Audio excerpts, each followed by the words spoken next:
উসমান রাদিয়াল্লাহু আনহুর মতো ধনী হতে কোনো সমস্যা আছে, আপত্তি আছে? একটা আমল তার জীবনী থেকে পাওয়া যায়, এটা পড়ে আমার কাছে এত নিজেকে এত ছোট মনে হচ্ছে, কাশ যদি এই আমলটা আমি করতে পারতাম। বলে দিব, চেষ্টা করছি যে করার, আপনারাও করার চেষ্টা করেন। উসমান রাদিয়াল্লাহু আনহু ধনী ছিলেন কিনা, তো নবীর কাছে গিয়ে বলছেন যে আমার ধন সম্পদ খুব বেশি বাড়ছে, ইয়া রাসূলুল্লাহ আপনি সম্পদ একটু কমানোর দোয়া করেন তো আমার জন্য। চিন্তা করা যায় মানুষ এমন দোয়া কেউ করবে এই যুগে? আচ্ছা, নবী সাল্লাল্লাহু আলাইহি ওয়াসাল্লাম বললেন তুমি উটের পিঠে, গাধার পিঠে খাওয়া দাওয়া করো, ঠিক আছে, খাওয়া দাওয়া করো। তো তিনি খাওয়া দাওয়া করেন। এখন কয়দিন পরে, কয়দিন বলতে কতদিন আল্লাহ ভালো জানেন, তিনি এসে বলছেন ইয়া রাসূলুল্লাহ আমার তো সম্পদ আরো আগের চেয়ে বাড়তেছে দেখি, আপনি কি দোয়া করলেন?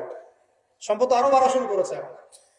তখন তিনি বলছেন যে তুমি যখন খাও তখন তোমার হাত থেকে যদি খাবার পড়ে যায় তুমি কি করো?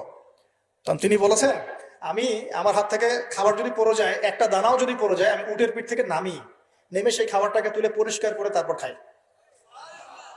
উসমান রাদিয়াল্লাহু আনহু এত ধনী মানুষ, তিনি প্রতি বেলায় 100 মানুষকে খাওয়াতে পারেন, কোনো সমস্যা নেই। তিনি একাই তাবুকের যুদ্ধে 30,000 সৈন্যের দায়িত্ব নিয়েছেন। 30,000 সৈন্য 3 মাস যাবে, যাত্রা বিরতি করবে, খাবে দাবে, তাদের ঘোড়া অস্ত্রশস্ত্র সব দায়িত্ব একজন ব্যক্তি বহন করেছেন, ওসমান রাদিয়াল্লাহু আনহু। কত বড় ধনী আপনি চিন্তা করেন। উনার মতো ধনী কোন পররাষ্ট্রমন্ত্রী নাই পৃথিবীতে এখন, কোন বিশ্ব নেতাও নাই উনার মতো ধনী, এখন কেউই নাই।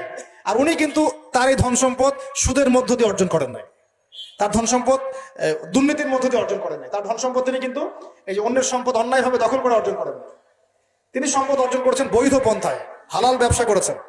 ব্যবসা করেছেন নাকি না? এই যে আমল, তো নবীজি বলছেন যে তোমার আমল যদি এমনই হয় তাহলে তোমাকে আল্লাহ পাক সম্পদ দিবে না, কাকে সম্পদ দিবে?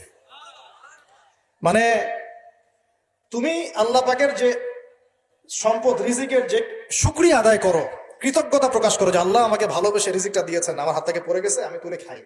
এই যে আল্লাহ পাকের নেয়ামতের প্রতি তোমার যে শ্রদ্ধা, যে সম্মান, এর এর এর শুকরিয়া স্বরূপে আল্লাহ পাক তোমাকে এরকম সচ্ছল বানাই দিচ্ছেন, আপনি কিছু করেন নাকি? তো উসমান রাদিয়াল্লাহু আনহুর মতো ধনী হতে কোনো সমস্যা আছে? তিনি কৃপণ ছিলেন না, তিনি আল্লাহ পাকের নেয়ামতের শুকরগুজার ছিলেন।